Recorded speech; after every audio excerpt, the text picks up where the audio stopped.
this were a dictatorship, it'd be a heck of a lot easier. Just so long as I'm the dictator. I've got a pen and I've got a phone. And I can use that pen to sign executive orders. But we have to pass the bill so that you can find out what is in it. And when they say, I want my lawyer, you tell them, shut up. My change in party will enable me to be re-elected.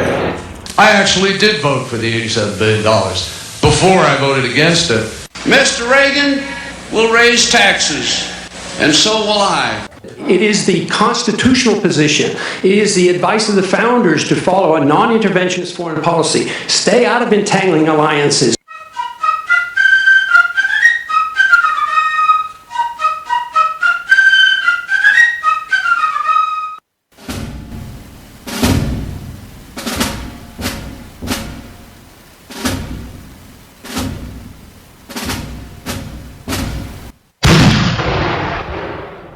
This is a dangerous man, citizen. Avert your eyes. Don't you dare listen to this man. Avert your eyes, citizen. He's extreme.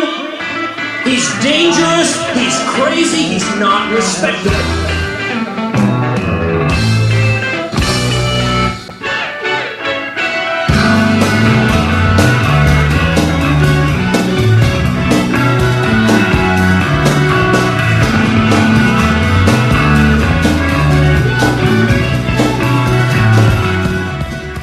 Welcome to Liberty or Death Radio, Episode 7, covering the 2015 State of the Union address by President Barack Obama. I'm your host, Daniel Richardson. At Liberty or Death Radio, we are sounding the alarm of freedom to an awakening citizenry and setting brush fires in the minds of men. You can find me online at danielrayrichardson.com, on Twitter at libertyordeathr, facebook.com/Liberty or Death Radio. All episodes are archived at danielrayrichardson.com and youtube.com/Liberty or Death Vlog. VLOG. You can contact the show at libertyordeathradio@gmail.com. Tonight, we'll be hearing citizen State of the Union addresses. But first of all, we're going to hear from the President, some audio clips, and then I'll be doing some critique as we go along. Mr. President, feel free. Our economy is growing and creating jobs at the fastest pace since 1999. Our unemployment rate is now lower than it was before the financial crisis. So now that you heard the facts, supposedly, from the President, let's look at the facts behind the facts. The Christian Science Monitor reports job growth has been healthy, but fueled in part by lower paying jobs in areas such as retail and restaurants, which have replaced many higher paying positions in manufacturing and construction. Part-time jobs also remain elevated.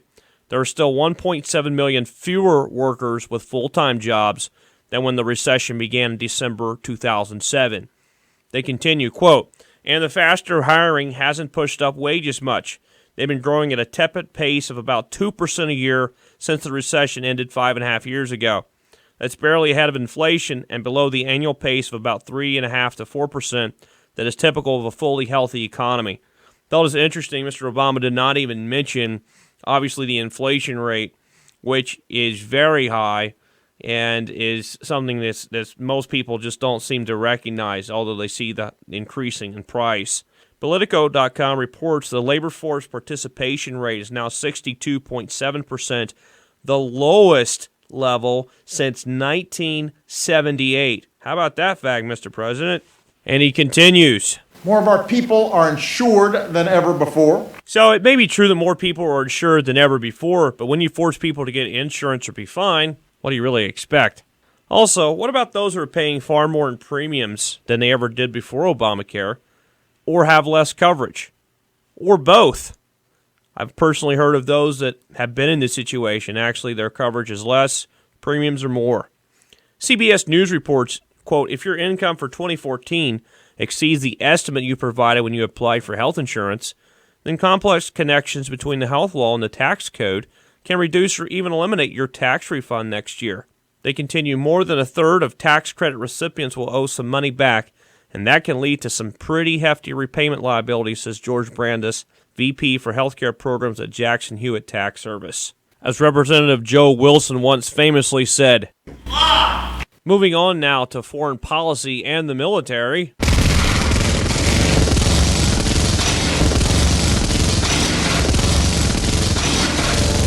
For the first time since 9/11, our combat mission in Afghanistan is over. 6 years ago, nearly 180,000 American troops served in Iraq and Afghanistan. Today, fewer than 15,000 remain. Politico.com reports the counterterrorism mandate Obama has cited in the past could include raids by special operations troops on terrorist hideouts. So I guess the combat mission isn't quite over. If the combat mission in Afghanistan is truly over, then I say bring the troops home now.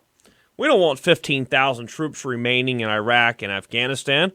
We want 0 troops remaining in Iraq, Afghanistan, Okinawa, Germany, and Mongolia.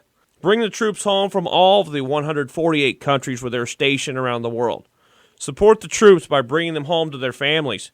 Decrease military spending and foster goodwill with countries around the world. We must end all foreign occupations in places like Iraq and Okinawa, where our troops are often not wanted, obviously because of the rapes that have occurred in Okinawa, and the bombing and the taking people out of their homes, the raids on homes in Iraq, and in the propping up of the welfare state in countries like Germany immediately. This guy's got enough hot air for a 60-minute dryer cycle. Listen to this.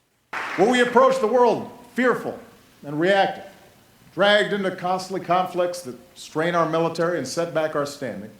This is the policy of government currently, approaching the world fearful and reactive. And Mr. Obama says he doesn't want to do this. Here in America, security is being sold in the name of protection from terrorism. Seems to me that the terrorists have won.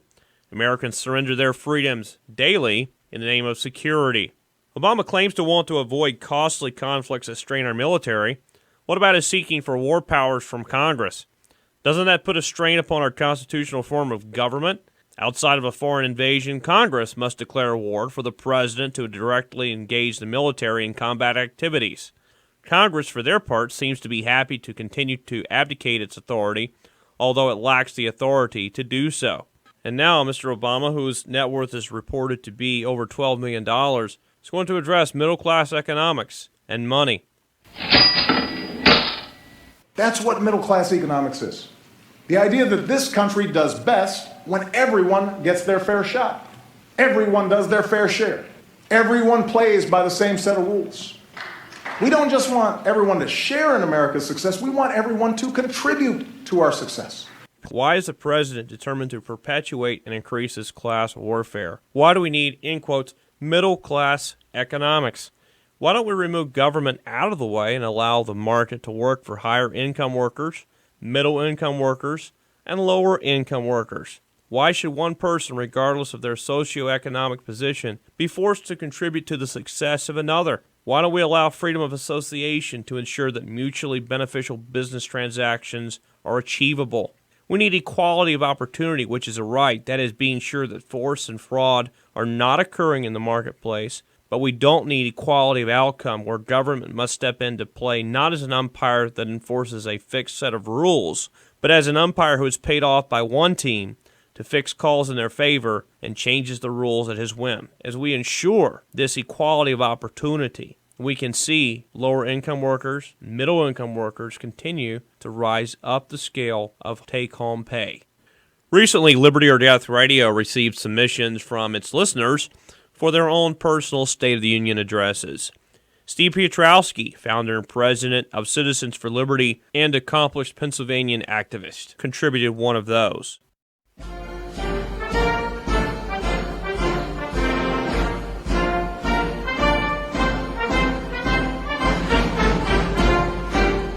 He writes, "My fellow Americans, we are 15 years into this new century. 15 years that have been a disaster to our economy, as well as many lost lives, and we have seen firsthand the destruction of our liberties. Lost lives just because a few elected officials in some far-off capital think it's okay to send our sons and daughters off to war with callous lies about defending our freedoms, but they dare not send their own. The United States needs a constitutionally sound foreign policy of freedom that promotes peace, commerce, and honest friendship. And we need to focus on fixing our own issues first, instead of sending trillions of taxpayer dollars overseas to governments that hate us and allies that spy on us.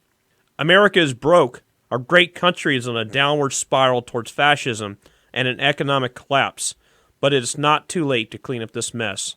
Besides promoting a constitutionally sound foreign policy of freedom, we must take our country back by promoting a strong and healthy economy, and that starts with auditing, then ending the Federal Reserve and the IRS. Some people think that the Federal Reserve is a United States government institution, but it's not. It is a private bank that has impoverished the people of the United States and has bankrupted this government. It has done this through the corrupt practices of the international vultures who control it.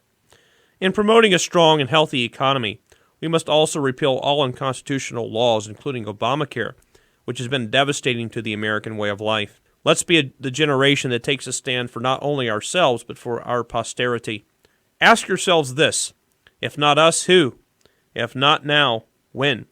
Thank you. God bless you, and God bless this republic.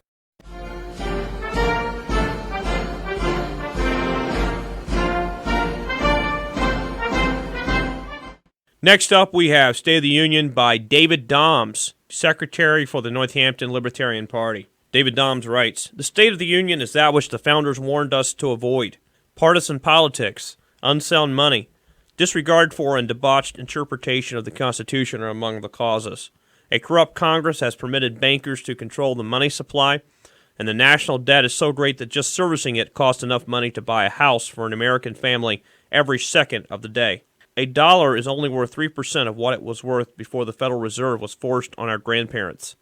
We've been robbed and are forced to pay taxes for illegal, undeclared wars besides. Faceless, inhuman corporations have all the rights that people have, even though there is no way they can ever be threatened. The federal government controls every aspect of our lives. We are enslaved. Even our families are run by faceless bureaucrats, and there are so many intrusive laws that anyone can be arrested for a crime they aren't even aware they committed." We now have one final submission by Darren Wolf, writer for the blog The International Libertarian, who's also an activist. Darren writes, "Today we live in a world of progressive creation, somewhere halfway between socialism and liberty. It is a volatile mixture. It is a world increasingly ruled by force wielded by a powerfully armed government. Whether it is the force of the income tax, the force of compulsory education, the force of regulation, or the force of law enforcement, the effects are clear to all willing to see. A society becoming sicker and more aggressive. We've sunk a long way since 1850 when a Frenchman, Frederick Bastiat, wrote in his book The Law, quote, 'Is there any need to offer proof that this odious perversion of the law is a perpetual source of hatred and discord, that it tends to destroy society itself? If such proof is needed, look at the United States.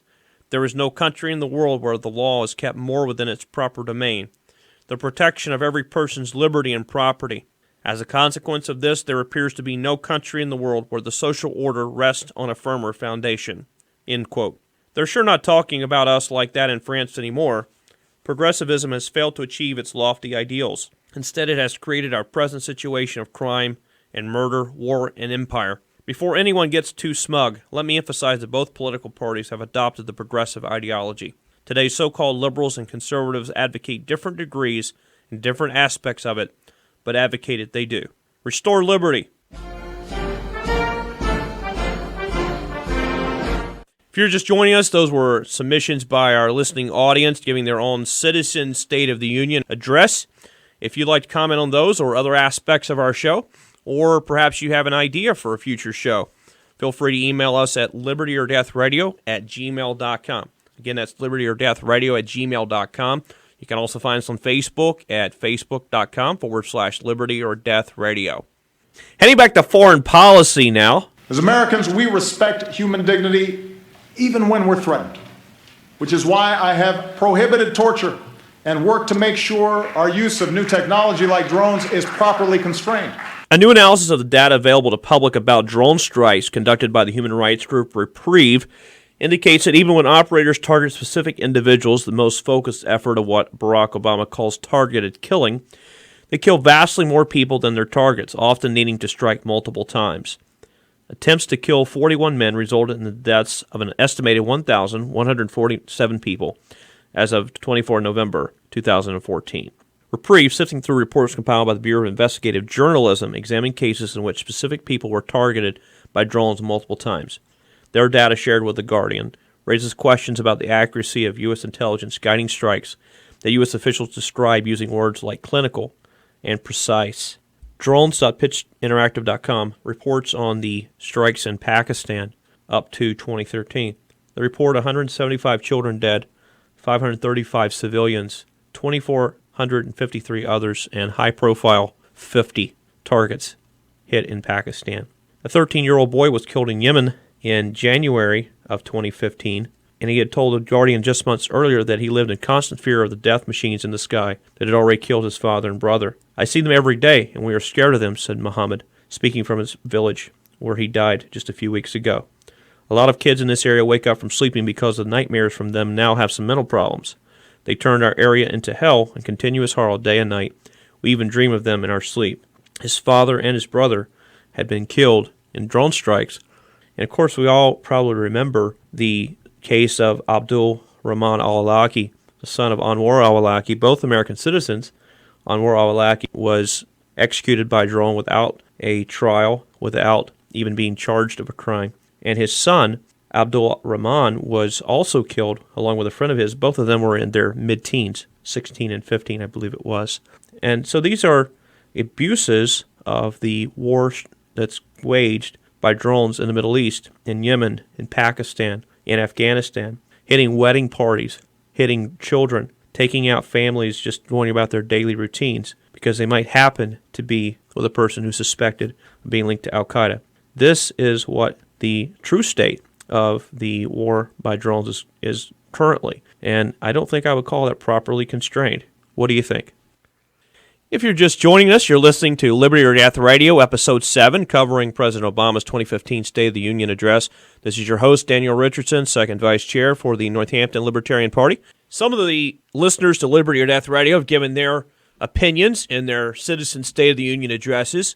If you out there in Radio Land would like to voice your opinion on any things we're discussing here, feel free to call in, 1-800-LIBERTY. That's 1-800-LIBERTY for Liberty or Death Radio. You can find us on Facebook at facebook.com/Liberty or Death Radio, on Twitter at Liberty or Death R. We're going to be discussing the NSA. If you remember Edward Snowden, he was in the news quite heavily, and the revelations that he brought out about the NSA and their spying on the American people have seemed to have faded from the American news media and the public opinion. Citizen 4 recently just won an Oscar award at the Academy Awards, and we're grateful for that. But for the most part, the American public doesn't seem to be thinking about these NSA surveillance these days. Mr. Obama did say that he had not forgotten about it and mentioned it in his State of the Union speech. As Americans, we cherish our civil liberties, and we need to uphold that commitment if we want maximum cooperation from other countries and industry in our fight against terrorist networks. So while some have moved on from the debates over our surveillance programs, I have not. As promised, our intelligence agencies have worked hard with the recommendations of privacy advocates to increase transparency and build more safeguards against potential abuse. Okay, we got Ryan on line 4. Welcome to Liberty or Death Radio, Ryan. Thank you for calling. Thank you, Dan. Thank you for taking my call. Absolutely. What's on your mind? Well, I just got done watching the State of the Union with my wife, and I feel good. The GDP is growing. I don't think you're giving the president a fair shake. Yes, he's collecting data, but that's the price of war. Okay. Who exactly are we at war with, though? I guess the enemy is quite undefined these days, isn't it? We're at war with the terrorists. Okay, well, it's pretty broad. I mean, it ranges from anyone that seems like that wears a headscarf, or it claims to be Islamic, or I know he tries to differentiate and say, hey, we're not at war with Islam here. But then of course you have the neoconservatives who want to bomb basically everything from Syria on over to Afghanistan. Well, where do you draw the line? When this trouble first started, it was under Clinton. Clinton wasn't paying attention. He was cavorting with the interns, and now look, we're living practically in a police state because that guy didn't have his eye on. So we just, since he let the ball drop, we don't really care about whether we become a police state now? Or that's the price we have to pay? Until we kill the terrorists. Oh, well, okay. What about the so-called terrorists in our country? I mean, we're basically living in a country now where every citizen is viewed as a potential terrorist. I mean, don't you think that's kind of concerning to you? No, not really. I've got nothing to hide. If people want to look through my phone bills, have at it. Oh, wow. Okay, that's quite an interesting take. I know many people wouldn't have that view at all. Of course, NSA and GCHQ and out of Britain, their security service have recently found out where they had hacked into the SIM cards of many of the major telecom companies and been able to to get data without them even knowing it. I'm not hungry right now. I'm on the phone. Oh wow, where do we get this? Where do we get this loser at? Producer, get this guy. Let's go back to the phone lines now. Okay, looks like we got Carl on the line from Merchtown, PA. Welcome to the show, Carl. Thanks for calling into Liberty or Death Radio. Hi, Dan. I think you're going about this debate completely wrong. This is not an Hello? Oh yeah, here I'm listening. Okay. This is not an academic exercise. Debate is perfect for the classroom and for colleges, but we're at war right now, and right now we got to just give the federal government the freedom to exercise any controls they need to ensure the safety of the country. I see. Are you from the Department of Homeland Security? No, I am not, sir. Oh, okay. I see. And what is your occupation, may I ask? I'm self-employed. I do computer programming for a small company. Oh, I see. Okay. That's interesting. So you think whatever it takes, we gotta keep this country safe. You can't compromise with evil, Dan. Like I said, debate is great in a classroom, but we're wasting time. And, we got to give government officials immunity from prosecution so that they can execute this war fully.